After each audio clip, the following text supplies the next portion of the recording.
Welcome to episode 186 of the 2 in Warning. Today we're looking at the MVP race after week 14 of the NFL. For this week in the NFL, we have Patrick Mahomes and Aaron Rodgers being neck and neck in the MVP race. Russell Wilson obviously started to lead the MVP race early in the season, but he's definitely dropped off in this back half of the season with the amount of turnovers he's thrown.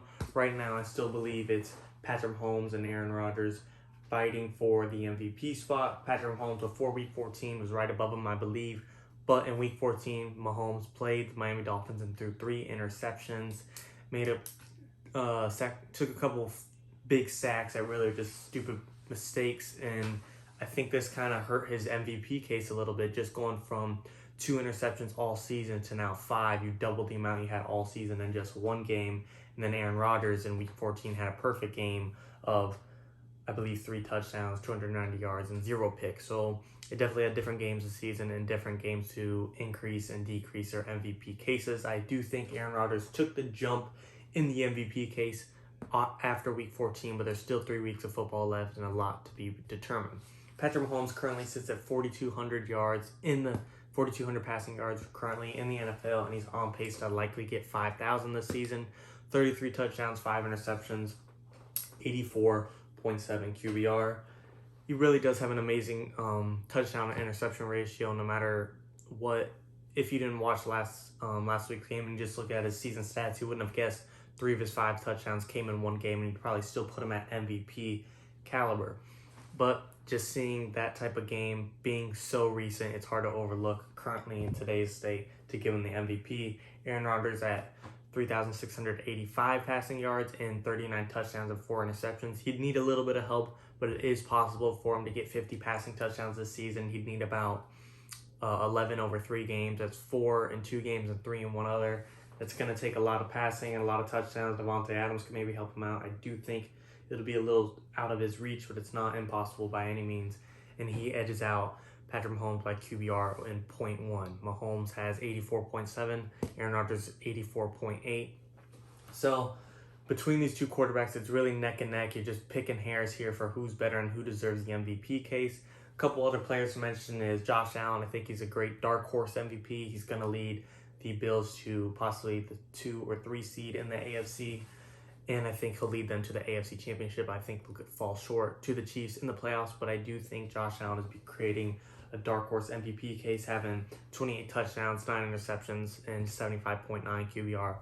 Obviously, he's not putting up Patrick Mahomes, Aaron Rodgers numbers, but he's still performing great, and that's why he's a dark horse MVP. Because if you take him away from this team, Bills might not be a playoff team. A couple players that are not quarterbacks that are worth mentioning is Derrick Henry, 1,500 rushing yards this season, same boat as Aaron Rodgers. Derrick Henry could get to 2,000 yards rushing, but he definitely need a little bit of help. He definitely need a breakout game of 200 yards, 180 yards, 150 yards.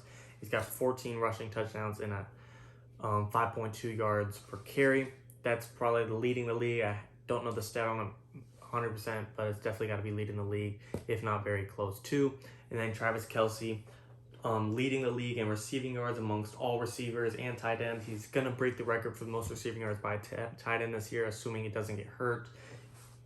But he's at 1,250 yards. I believe the most yards for a tight end in a season is 1,377, so he needs 127 yards to break that. He can easily get that in 3 games. He might even get to 1,500 yards, which is amazing, good for him. However, just both Derrick Henry and Travis Kelce not being quarterbacks are likely not going to win MVP. 9 times out of 10, MVP goes to a quarterback. Last time it hasn't happened is Adrian Peterson in 2012, having a 2,000 rushing yard season. So it's not impossible, but I think Derrick Henry and Kelce are most likely to fight for Offensive Player of the Year rather than MVP. Then for me, when it comes down to MVP, my final prediction, consensus, and who I think deserves it is probably Aaron Rodgers, just because it's not really the best guy in the league who I think most people would say is Patrick Mahomes. It's the most valuable player. And if you take Patrick Mahomes away from the Chiefs, they're still going to be a playoff team. They might not be Super Bowl caliber, but they'll still make the playoffs. We've seen it before. This is a similar roster Alex Smith had, and he took them to the playoffs. I think if you put in any average or above average quarterback for the Chiefs, they still make the playoffs. Mahomes just put him on that Super Bowl level. Then Aaron Rodgers, though, if you take him away from the Packers are nothing. They don't make the playoffs. They'll probably have a top 5, top 10. first-round draft pick. So the Packers rely on Aaron Rodgers to just keep him afloat, and that's what he's doing. The Chiefs roster between Kelce, Tyreek Hill, Le'Veon Bell, Clyde Edwards-Helaire, and a well-rounded defense can still win games with an average quarterback. Aaron Rodgers and the Packers, all they got is Devontae Adams and Aaron Jones. He's good, but he's very inconsistent, being either really hot or really cold. He's on and off. He's hit or miss. And then Aaron Rodgers just keeps him afloat. If you take him away, the Packers are nothing, and therefore he's more valuable than Patrick Holmes. I think Aaron Rodgers deserves MVP this year. Comment below what you guys think, what other videos you want to see. 2 in the morning.